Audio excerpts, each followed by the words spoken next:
I was listening to the story about, it was a story of a family in Washington, and the little boy called the Bigfoot the cowboy man. And he had, apparently, it had made an effort to steal this kid. And it hit me.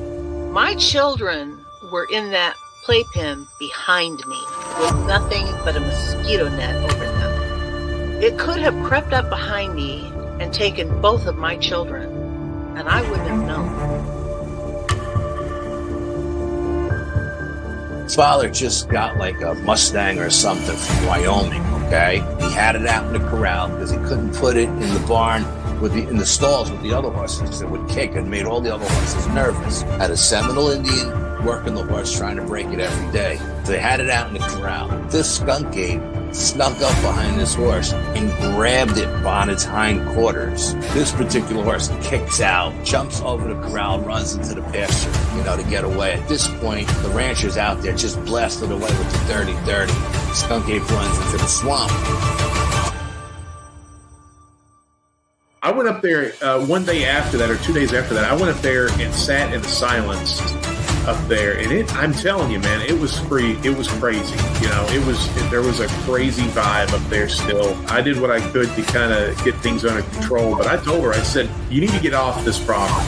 I feel like no matter how strong you are, it's almost like standing in the ocean. You can't stand still without moving your feet. You're going to get knocked over eventually, no matter how strong, whatever. You can't withstand a barrage of weird spiritual energy.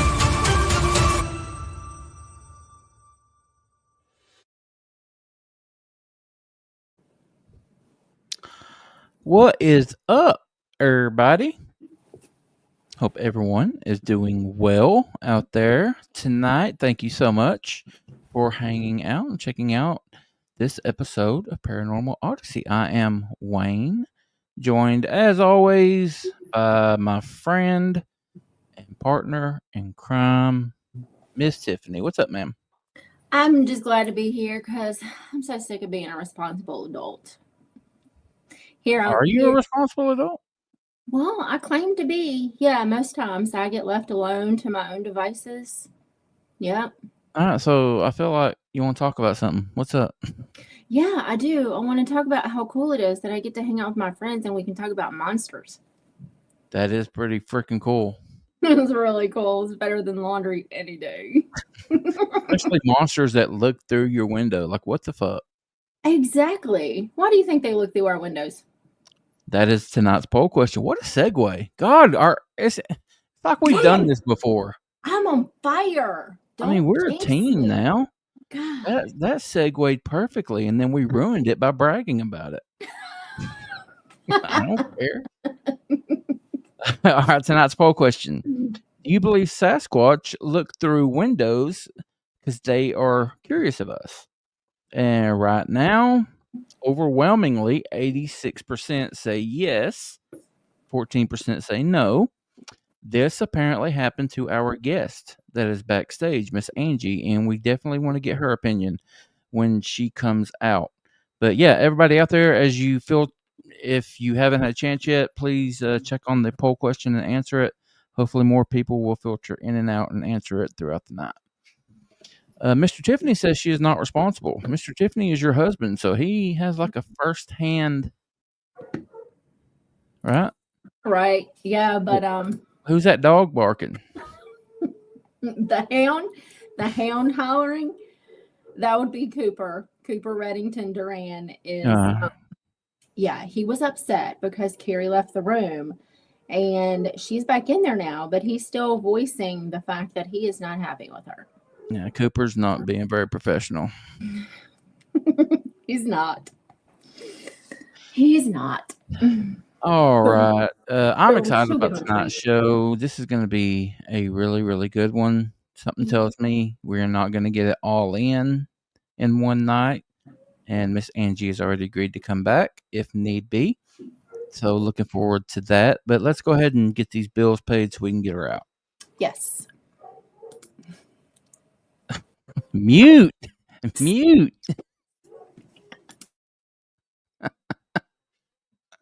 Do I need to do it all? Do I need to pay all the bills?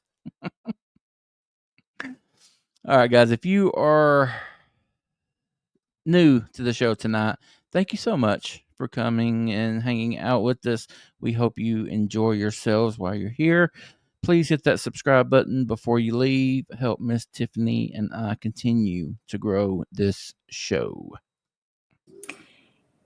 And if you would like to be on with Wayne and myself, please reach out to both of us, Tiffany at paranormalworldproductions.com or Wayne at paranormalworldproductions.com. We would love to have you on to share your encounter.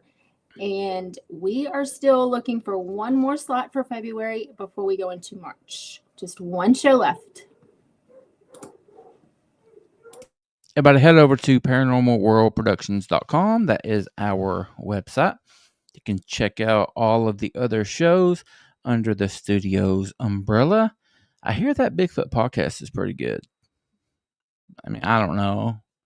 I know nothing about it. It's just what I hear. It's a pretty damn good show. But yeah, head over there and check out everything. Pick up some merch, sign up for the newsletter, all that cool stuff. But you can't do any of it unless you head over to paranormalworldproductions.com. And if you have questions for our guest tonight, which I know you will, please put them in all capital letters and I highlight them. And at the end of the show, we do a rapid fire Q&A. Just put them in all capital letters, please. All right, guys. You probably noticed. I think is Chris hanging out with us tonight? I hadn't seen. Is Chris Blaylock? Yeah, she is. Chris Blaylock has built our new website for Manimal. Manimalresearch.org is up. She did a fantabulous job. She is going to be the administrator of that site, so she has her hands full. But yeah, head over to manimalresearch.org and check it out. If you would like to become a member, if you're having believed activity on your property and would like to have someone come out and check it out, we have members in several states, 6, 7, maybe even 8 states now. But we can get to you and check it out. But please head over to manimalresearch.org. All right, I will mention our membership real quick. The membership is open as always. It's $1.99 a month. If you are interested in that, we would love to have you. You get access to early stuff. You get members only content. We do members only lives a couple times a month, 2 or 3 times a month. Members only Discord, just all kind of cool perks that you would have. Right beside the subscribe button, there is a join button. So if you're interested in helping us out, we would greatly appreciate that. Mr. Goonie Goo Goo, thank you so much for the super sticker, my brother. Love you, buddy. Also, last thing before we get to our guest, I promise. Mr. Alex Schmidt says best $1.99 ever, y'all. I hope Alex is doing well. Alex is a police officer in Washington, D.C. We just had the inauguration, all that stuff, and I was been talking to Alex a little bit. He says it gets crazy around there. So I hope that he is doing well and everything went okay for him. But guys, at the bottom of the screen, if you notice, we got the Cash App and the Venmo. We have been doing that because you guys have always been so gracious about super stickers. Y'all know how the super stickers work. YouTube loves taking their fees, and they're pretty high. If you guys can help us out through Venmo or Cash App, it comes straight to us. We don't have to wait a month for it. And the fees are nowhere near like they are for YouTube. So if you want to help out, that option is there, and we would greatly appreciate it, because ain't nothing for free. Nothing. That's right. Screaming. Carrie is trying so hard to make him shut up. So I will be muted so it won't interrupt the guest, and you won't have to edit 5,000 things when you go through the show. It's okay. Right now, we always take this part out of the podcast anyway. And if you're hanging out with us tonight, you don't care. So exactly. Yeah. So yeah. Go ahead and tell us a little bit about Angie. Well, it's such a funny thing. So she had joined the Facebook group page on with us on Facebook, and she had put a little bit in there. And as you guys know, I also do the I gather encounters and stuff and send them to Danny and Brian.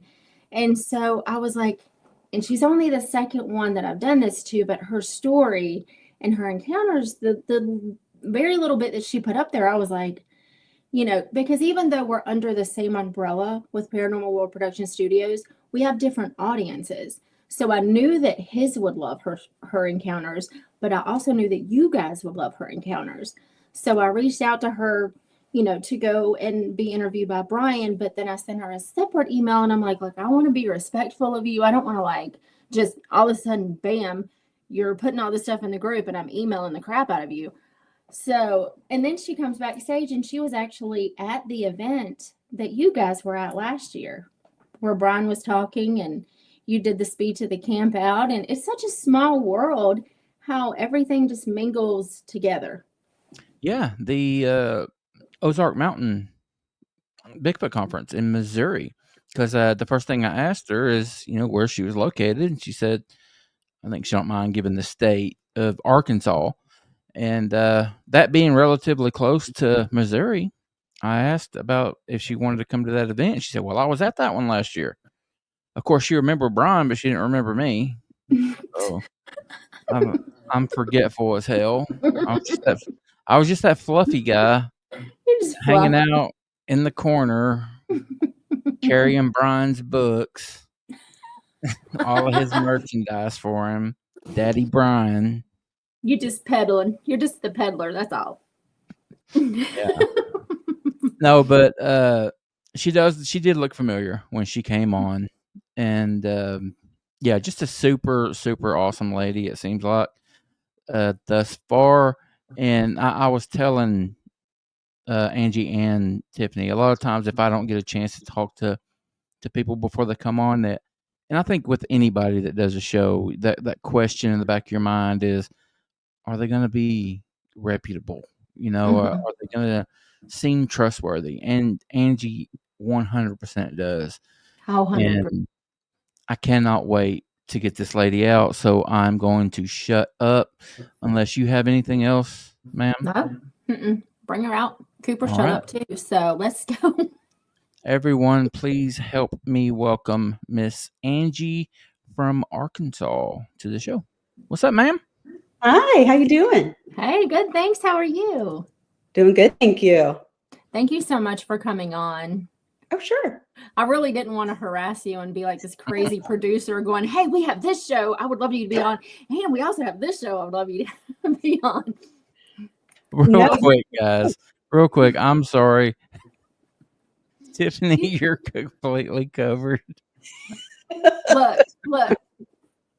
I mean, anybody, all of our Manimal members, like my group, Manimal Research, y'all know who that is. That's my good buddy Walls, the VP of Manimal Research, but I'm going to take him off. You look good in my jean jacket. I mean, there we go. That's like an inside joke that we have. Hey, there. Yeah. Anyway, thank you, ma'am, so much for taking the time to come and hang out with us. This is going to be a really, really cool show. The title of the show, Sasquatch was watching me through my window. I do want to get your opinion before we get into anything about the poll question. Do you believe Sasquatch look through windows because they are curious of us? What do you say, ma'am? I say yes, most definitely. All right. And the votes have gone up since I first said it, and 89% agree with you. Oh, and I agree with you. I agree 100%.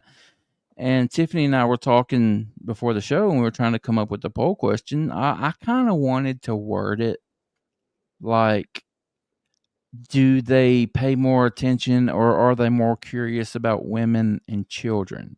Because I've always heard that they're interested for whatever reasons, let your mind go wherever, but women and then children.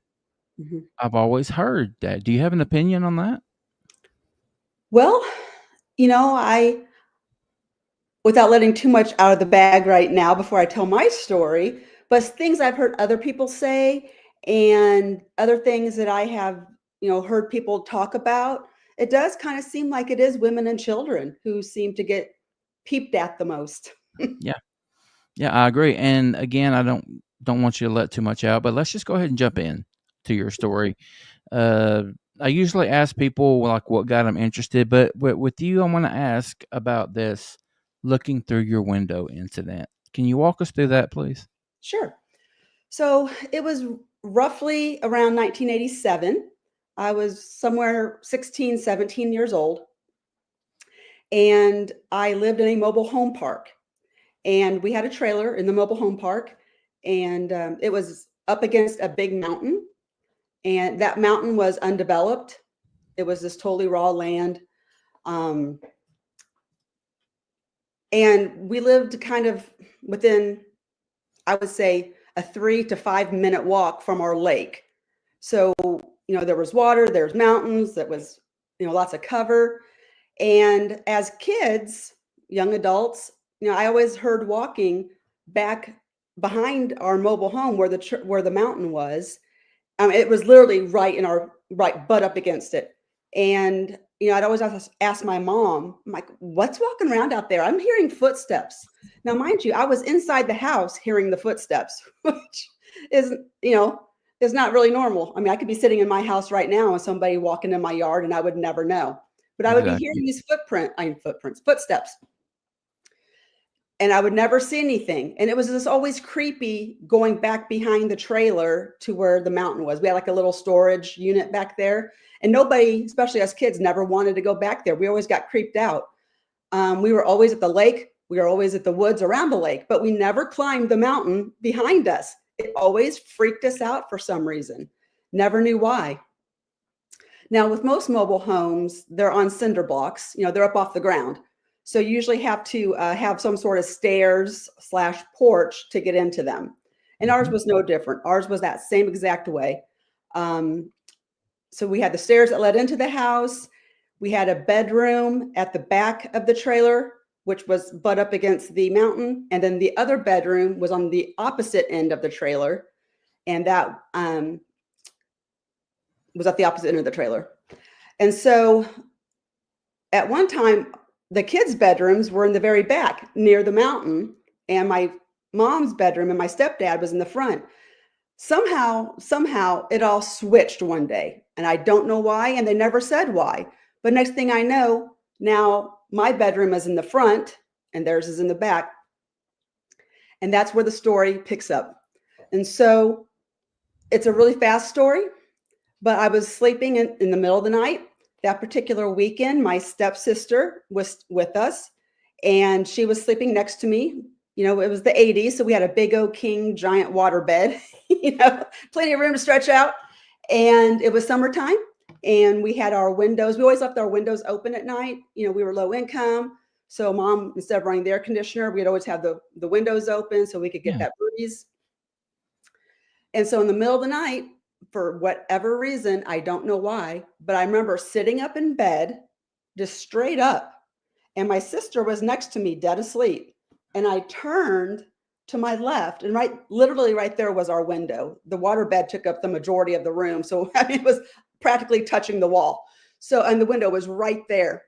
And when I turned to look, there was a giant head in the window and it had red glowing eyes. It was tilted, so it could be looking in. And that's all I could see. It was just a big giant head silhouette. And just the red glowing eyes. I could see no facial features. All I could see was the outline of the head and the eyes. And I froze, 16, 17-year-old girl, you just froze.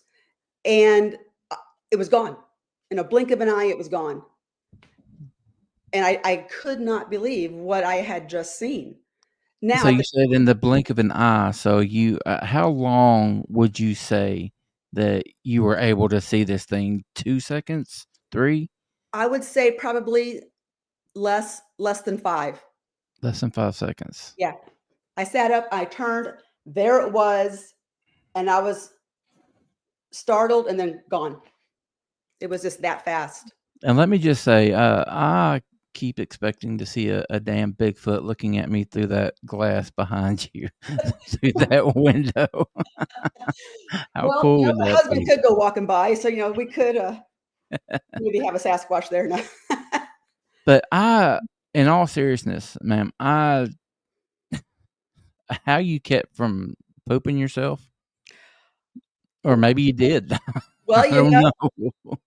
it was a waterbed, so you know, if I would have, nobody probably would have known if there was a little liquid, but you know, I didn't. You know, I just sat there shocked. And I guess I went back to bed. You know, I don't remember that part of the story. I just remember the next morning I was telling my mom and my stepsister last night something was looking at me through the window. And in essence, it was looking at us because she was there right next to me, but she just never woke up to see it. And they were like, what? And I told them what I saw. And they were just like, you're dreaming. You didn't see nothing. You're, you know, just every excuse possible. And I'm just like, absolutely not. I know what I saw. There was something massive looking at us through the window.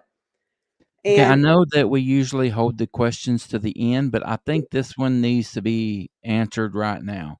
Joe Pat, how high was the window from the ground? so, like I said, that's why I gave a little background on how high the trailer was sitting up off the ground. So, with all the cinder blocks of it, and you know, just it being high, anyways, my guesstimate was the top of the window was roughly 9 feet. Shit. So, I don't know if it was 9 feet. I Did don't you know if see it was it at the bent top of over the the window? Did I'm you sorry, see it at the top of the window? top of the window is where its head was at So the at very least top. 9 feet. Yeah, And what else could that be? I mean, really. really, really. You know, unless somebody decided to bring a ladder over in the middle of the night and climb up my window. You know, and I look, mean, it was the 80s. It was Arkansas. right? You know, we could have some peeping toms around here, but you know, how they got their eyes the way they did, I would like to know that. But Yeah, I mean, Red, I don't want to give up yeah, too much of a question that's coming up, but people do distinguish red eyes or have theories to what, if anything, the red eyes mean. Because I've heard so many times about these red glowing eyes, and I've always, like everyone else, wondered, is that a reflection? Or are they self-illuminating? Could you I know you only had 5 seconds or less, but do you have an opinion on I that? don't- I have no idea. You Was know, there any light that would have been on the outside or inside of your home that would have been reflecting? there would have only been 2 options. One would be our bedroom lights, and that definitely was not on. Okay. Another option would be, you know, sometimes we would leave our TV on to sleep at night. I Yeah. do not remember that one. I remember the room being dark. So no outside lights, no floodlights. Nope. And so the only other option would have been moonlight. No, You I know, and wouldn't. maybe that's why I saw the silhouette. I don't know. I don't remember the moon that night. I don't remember seeing it, so I don't know. I can't speak on that. So it sounds like self-illuminating. That's what kind of sounded like to me. That's if I was to lay my money on either way, it would have been self-illuminating. But I And can't explain that. other species of creatures are known to do that. I mean, this is not lightning bugs. They have the ability to light True. their butts, you know? It's I true. mean, and not having one of these things in my basement or in my garage chained up, I can't tell you. Yeah. Now that's why these stories, Angie and everyone out there, that's why having people like you on to talk and share about personal experiences is so valuable Mm, in this community. You got these assholes out there that say anecdotal evidence is nothing. please. Yeah. Bullshit, in I'm with my you. opinion, because the best way that we have to learn about their behavior and like their eyes and stuff and all of that is by talking to the few that have experienced it. not everyone's lying. Not everyone's making this shit up. Exactly. And, and I always kind of equate it to police officers. They don't always see the crime happen. So what do? They go and they look for clues, for evidence, and then they take all of that and they make a story. They make a picture of what happened. And that's what I feel we do as Bigfoot researchers or even Bigfoot experiencers. We've got some evidence to show, and now let's start putting that evidence together and see what type of picture that makes. Because there you'll start, it'll start piecing together nicely. And especially if everybody's experiences are the same or similar, that creates a picture. So I'm 100% with the evidence. Yeah. Now you made the comment about researcher. Is this something that you do? Do you go out on your spare time and look for these things? You heard me talk about my group, Animal Research. We have a group of people that go out and do this. Do you do that, or are you just an enthusiast? Well, because of all the things that have happened, I am now boots on the ground. I do go out into the woods on my own, and I'm recording and getting experiences. And is it just you, or do you have anybody that you go out with? It's just me. I don't have anybody in Arkansas. Well, I'm just saying. Here I am. We will definitely talk. I do go out by myself alone, and some people are like, well, don't do that, and I'm just like, yeah, that is one of the rules that we have for our organization, Animal Research. Is not really a rule, we ask that you try not to go out alone, because the two gentlemen in Washington, Christmas Eve, they were found dead. I mean, shit happens. It does. So, and there's safety in numbers, obviously, but guys, anyone out there doing it, please stay safe. Exactly. Okay. All right, let's move on. What other experiences was the one looking through your window? Was that your first experience? That was not my first experience. Well, let's hear it. My first couple experiences were not all that exciting. And it wasn't until some experiences later on in life that I could look back in hindsight and piece those together to make the picture of, then have the aha moment of, holy moly, that's what was going on all those times. But the first time, I talked about the footsteps, that kind of went on for, many years at that trailer house. So that was kind of my first introduction, even though I didn't know it at the time. And then the sighting of it looking at me through the window. And then shortly after that, I say shortly, sometime while I was still living in that mobile home, like I said, the lake was just down from us, less than a 3 to 5 minute walk, depending upon how fast you're walking. And we would always go to this point there, a spot there called, we nicknamed it the Point, because it was, literally the ground came to a point and then there was the lake. So, the Point. And at the Point, there was the lake, and then there was a little bit of woods, then there was a hill, then the highway, and then on the other side of the highway was mountains that were semi-developed, but mostly still raw land. There were just like 1 or 2 houses up there.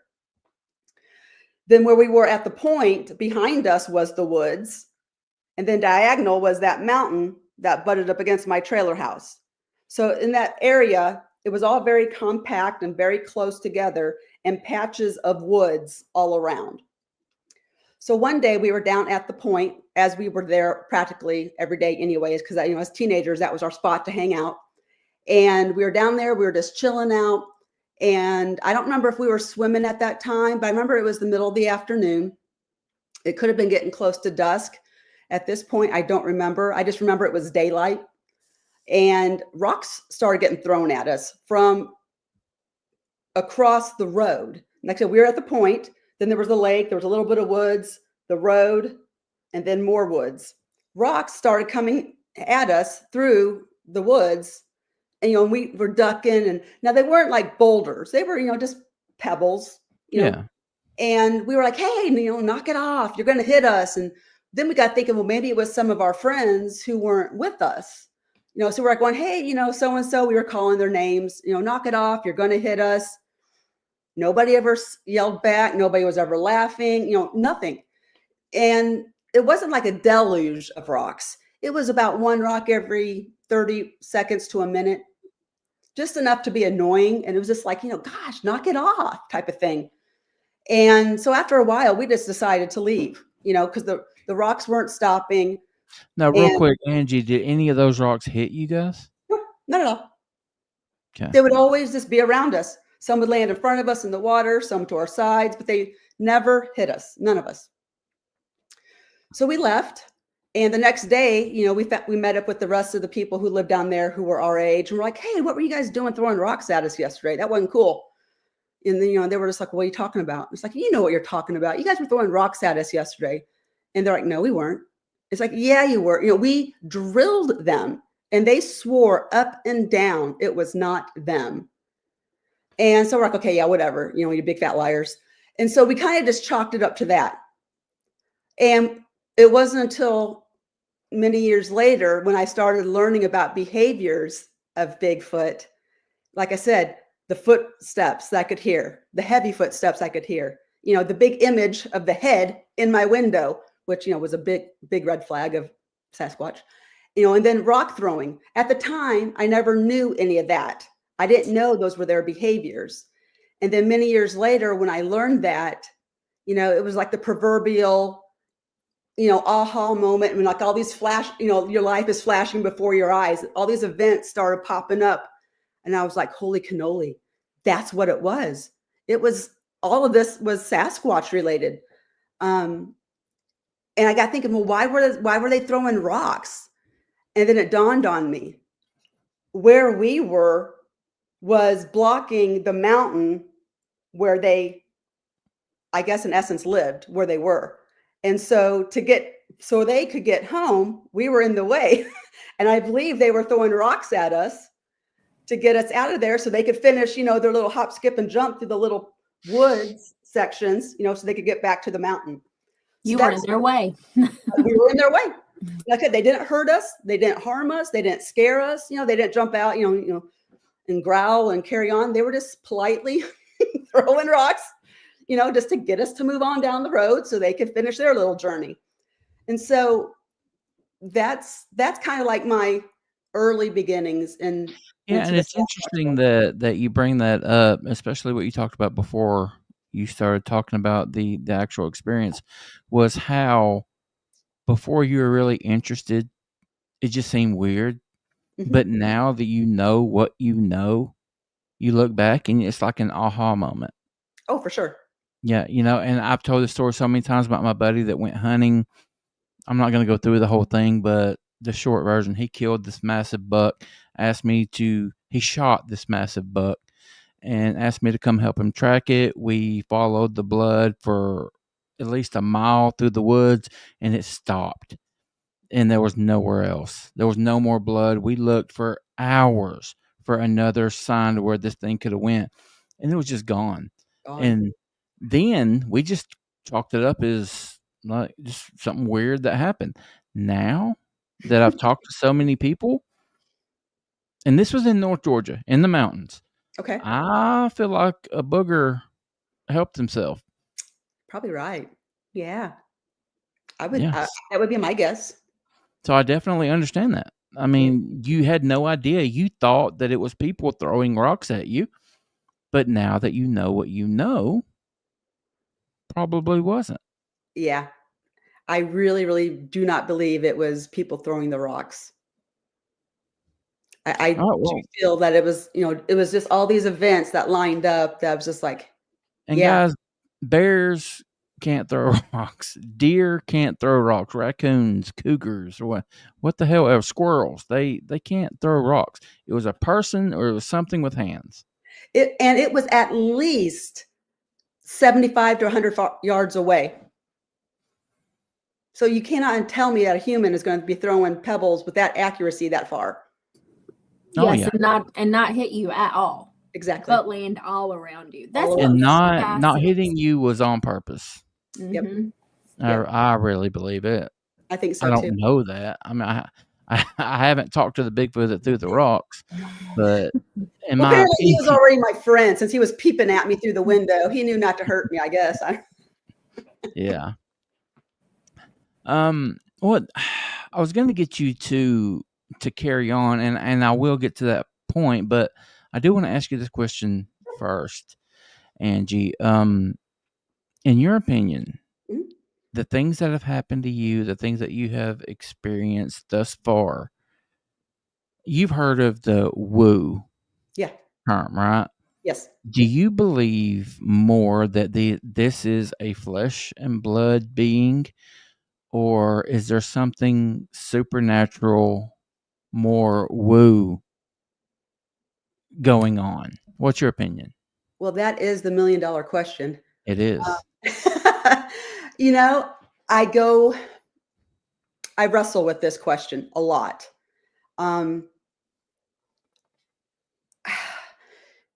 Because there's some things you just can't explain. And so I understand, the pendulum, how it swings, one side being, it's a some form of ape, all the way over to, it's an alien type of thing, and everything in between. And I really wrestle with that. I don't have a clear grasp 100% yet of what I feel it is, because there's, I want to believe that it's some sort of relic hominin, that it's human since it walks on two legs.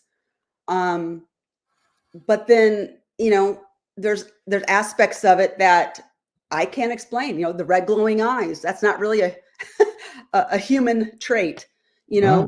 following footsteps and all of a sudden they just end in the middle of nowhere, or one single footprint.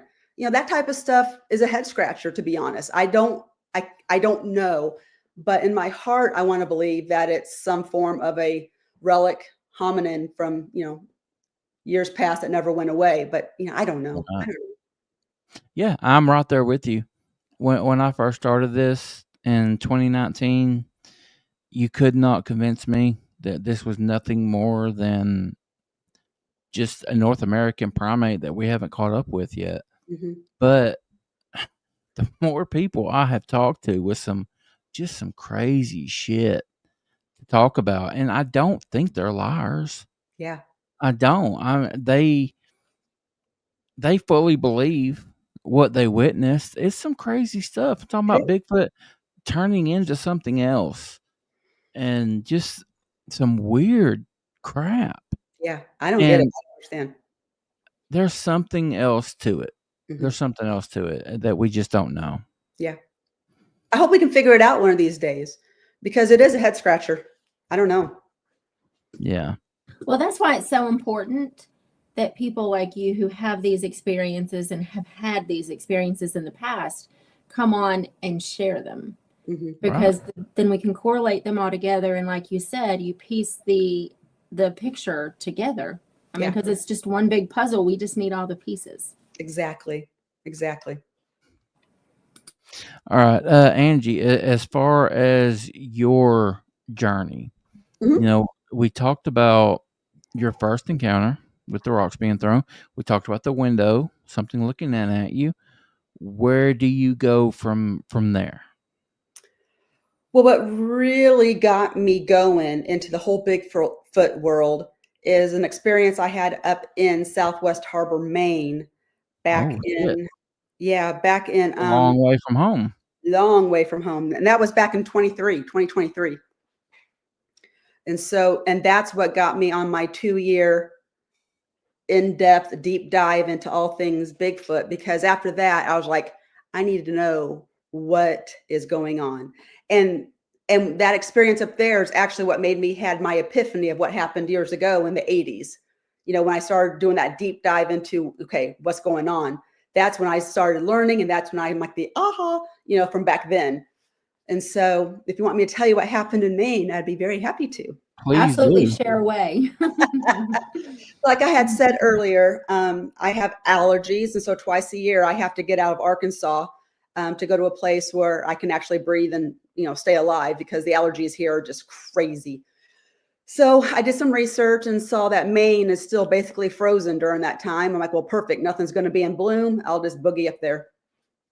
So I got me a rental house. It was through Airbnb or Verbo, one of those places. And it was just going to be myself. My husband was going to stay here and work, but he did go up there with me to get me settled. So I get to the house that I rented. He's with me for the first several days. So the door that you go in and out of this house, even though it was on the back side of the house, it was still technically the front door.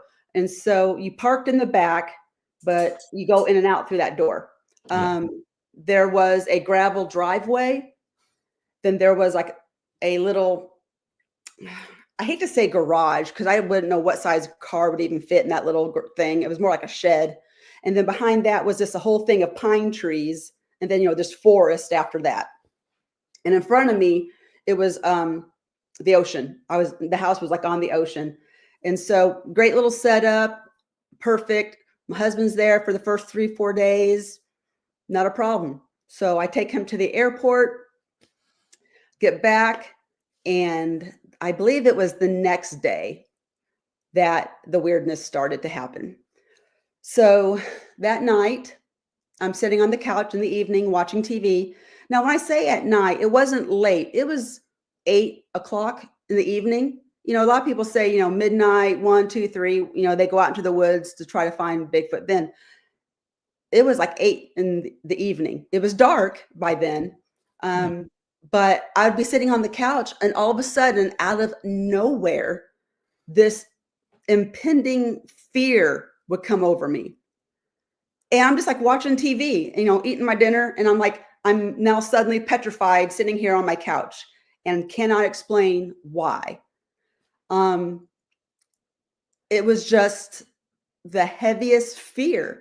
And now, mind you, ever since the incident with it looking at me through the window, even to this day, at nighttime, I go through the house and close all the blinds. I think that scarred me in a way. I have a thing of people looking at me through windows. And so I would go through the house every night and close all the blinds and everything. So nothing could see me in there, except there was one window that did not have any covering over it. That particular window was by the door. So you had the door, this giant circular window, and then the stairs that led upstairs to the bedroom. Now I'm sitting in the living room, and like I said, I am petrified, just out of the blue. And I'm trying to rationalize it. I'm saying, okay, Angie, you're just here by yourself. You got scared, even though there was nothing to scare me. There was no sounds. There was no nothing. It was just all of a sudden scared. So I'm like, okay, Angie, you're just scared by yourself. Just, get over it. And so it was time to go to bed, and I had to walk past that window, and I felt weird walking past that window. I didn't want to walk past it, but I'm like, oh, Angie, you're just making things up. So, went upstairs, went to bed. Now, even though I'm upstairs, I still have the weird feeling. That just didn't go away because I changed locations in the house. I still felt weird, but I was just like, just go to sleep. You're fine. Woke up the next morning, felt great. Go out, do my day trips, out exploring, come back at night. Same thing. Sitting on the couch, all of a sudden, wave of fear, just out of the blue. And that went on night after night after night. And it was the same thing. When it was time for me to go to bed, I did not want to cross that window, but there was no other choice. And so it would happen night after night after night. And I was getting weirded out. And one morning I woke up and I went to go do another day trip. And when I opened the door, now there was a little porch that was just outside my door. I opened the door, and there's this debris all over the porch that was not there the night before. And my first instinct, since being from Arkansas, I'm like, boy, the raccoons had fun last night. I was like, oh, they drug up all this stuff onto the porch. And so I'm looking around, and I was like, dadgummit. And then I looked down, and that's when I saw it. There was a rock placed at my door. And when I say it was placed, it was literally in the middle of the door frame, right at the base of the door. It's like when you open the door, that little metal threshold piece that's there at the bottom, it was half outside and half inside. It was placed in the middle of the door on that metal piece where I couldn't miss it. And was not there the night before. And I was like, I can explain the debris, animals, but I can't explain this rock being at my door.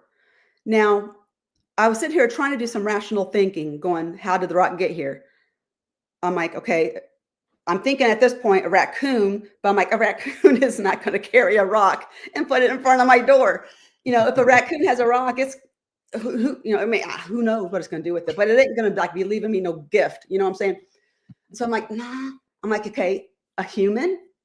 But I'm like, why would a human throw debris all over my porch and leave me a rock? Why wouldn't they just knock on the door, or leave me a note or, something? But even though I know nobody there. I am a stranger in a strange land. No, don't know a soul. And nobody knows that I'm there except for my family. So it was just really weird that a rock was placed at my door. Now, the size of the rock was about the size of a tangerine. So it wasn't a boulder and it wasn't a pebble. It was just, the size of a tangerine. And I was like, well, that's peculiar. So I just throw the rock away and I sweep off the porch and I go on my way. But as I'm talking to my husband on the phone, I'm like, hey, something left. There was a rock in front of my door this morning. And he's just like, what are you talking about, a rock in front of your door? And he's like, well, maybe the animals were scurrying around and they kicked one up. I'm like, no, that is not what happened. The gravel parking spot was well in between the house and the porch, and there was grass in between. So it would have had to have been carried from the gravel parking lot to the door. And then that gravel wasn't the size of a tangerine. It was, a little pea gravel type of stuff. It was not, a rock.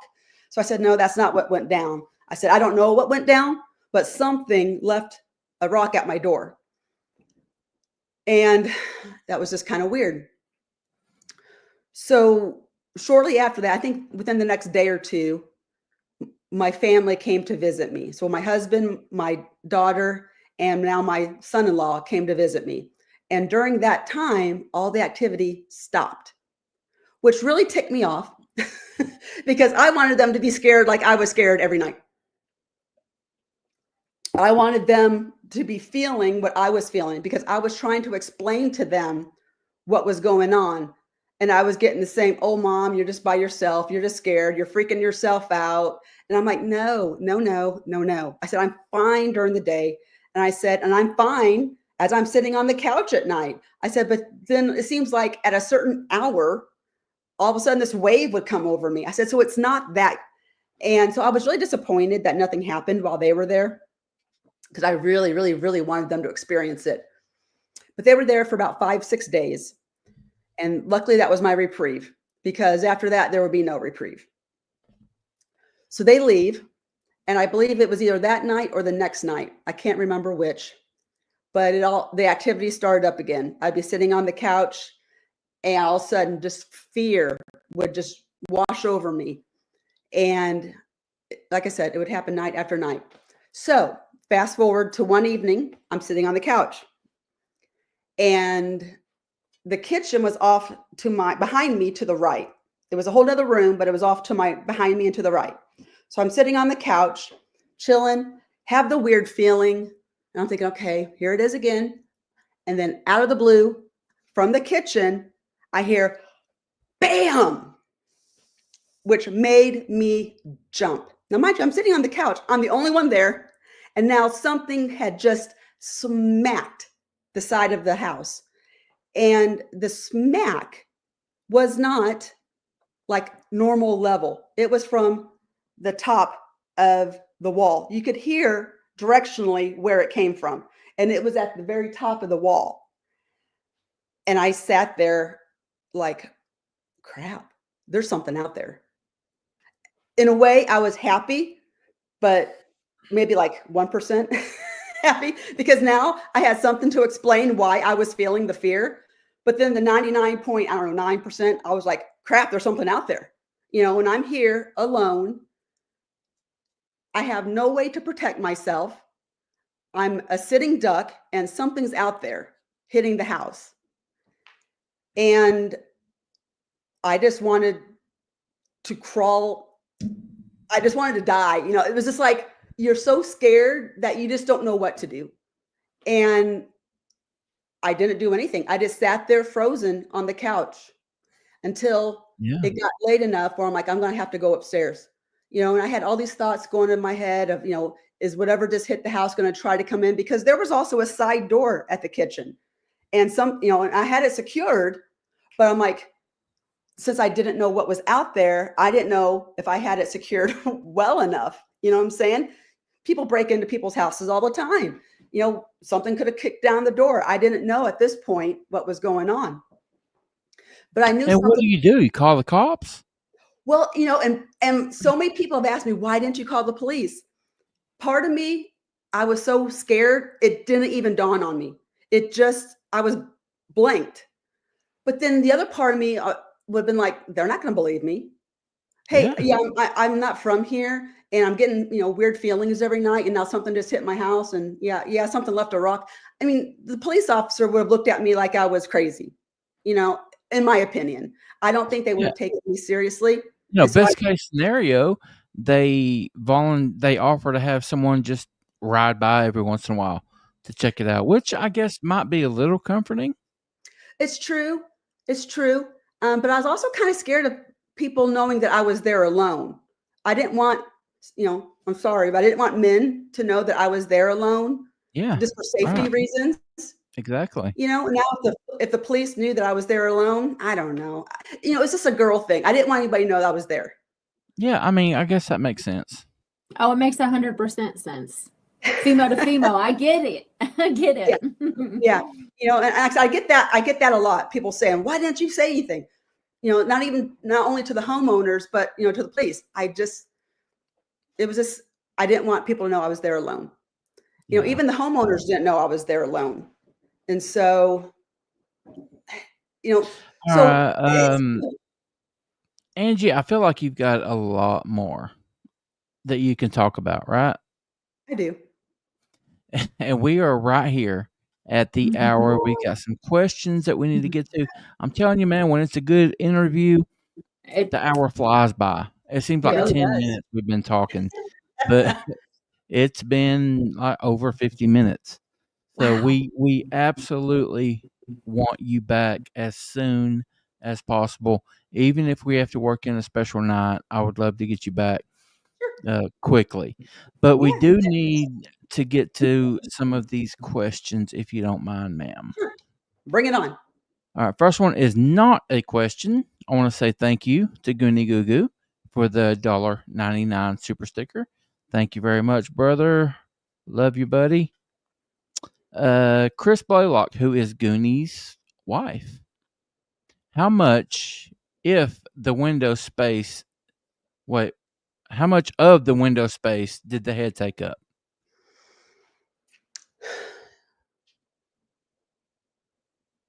I can't give an exact size because it's been so long. I just remember it was just huge. I don't know. It took up a big portion of the upper. Let me see if I was sitting here. Upper. So was this like a single pane glass that just raised up and down? Yeah, it didn't have any markings or anything on it. So yeah, it was just a clear single plane, but it took up most of it. It was a big section of the upper left that it took up. Upper left. Okay.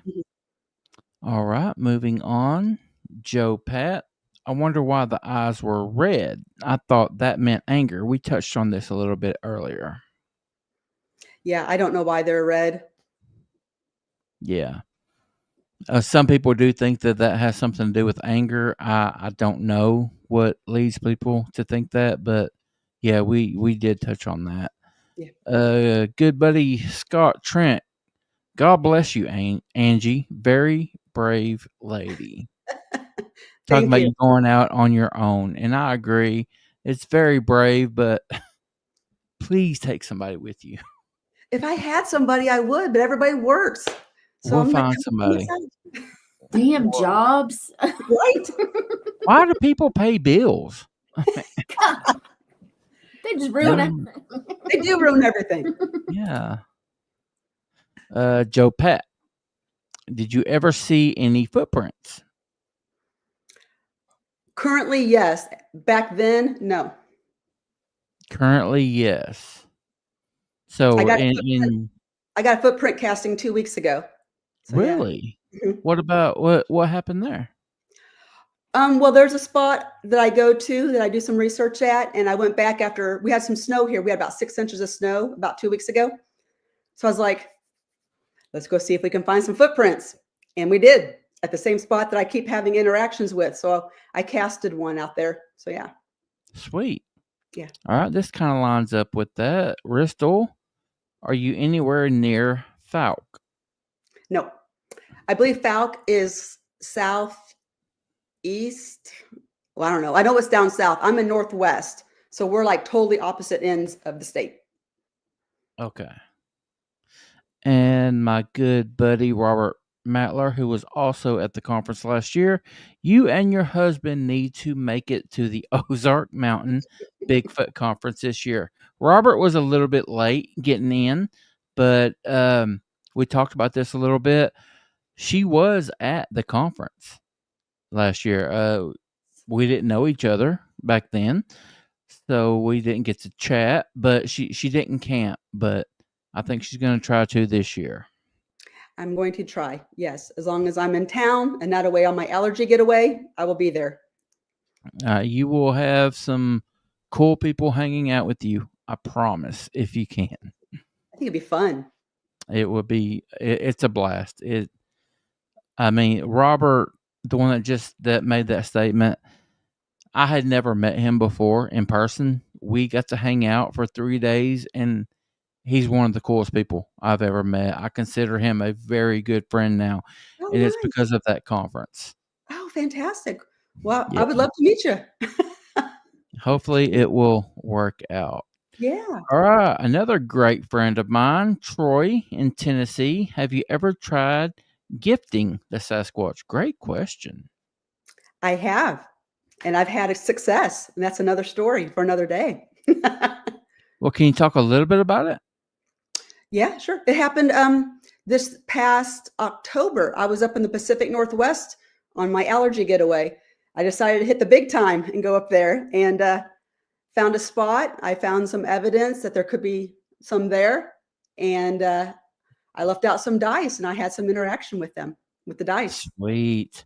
Yeah. Awesome. We will definitely go into more detail on the next one. But last question here, Mr. Al Santoriga. I'm glad to see Al hanging out with us tonight. I miss you, buddy. Question. When you seen it at your window, did you smell anything? Awesome question. No, I did not. And to go a step further, I've never smelt it. There you go. In all of my encounters, I have never smelt it. Oh, my God. I'm so glad that you brought that up, Angie, because I've talked about many, many, many times in all of my experiences, and I founded a research group. We go out several times a year looking for these things. I've had many, many experiences to include one possible sighting. There's only been a couple of things that get reported a lot that I personally have not experienced. And the smell is one of them. Yeah, me too. I've never smelled it. You've never smelled it either? Never. Never. People call me crazy, but I want to smell it. I don't think I want to smell it. I want to know. I want to know what it smells like. I mean, I don't want to like huff it or anything like that, but I would like to know what people are talking about. Well, the way they'd explain it, I don't know if I want to. Between like, no. Like garbage and like dog poop and death and something rotting and death rotting. Yeah. That's exactly how Neil Ryder described it. And when he and I spoke about it after the show, after his first show, I was like, well, what do you think it is? You know, where does it come from? Does it just emanate from them? And he thinks it's a gland that they have. That's another question, Angie. What do you think? I'm thinking it's kind of like a gland as well, like a skunk. I think they can release it at will. A defense mechanism? Huh? A defense mechanism? Who knows? That's what I think. I think it's a defense mechanism. It could be. It very well could be. Yeah. Like I said, I kind of just equate it to a skunk, you know, that they release it at will and for whatever reason they want to, whether it's to scare you away, whether, you know, you're getting too close. And like I said, that's a way to, it's like, ooh, something stinks around here. Let's go. You know, I don't know. Just speculation. Well, Troy has volunteered to fart in my tent on the next trip that we do. So That's very kind of thank him. you, buddy. Troy's always coming through for me. I love you, man. I'm telling you. Good old T. Roy.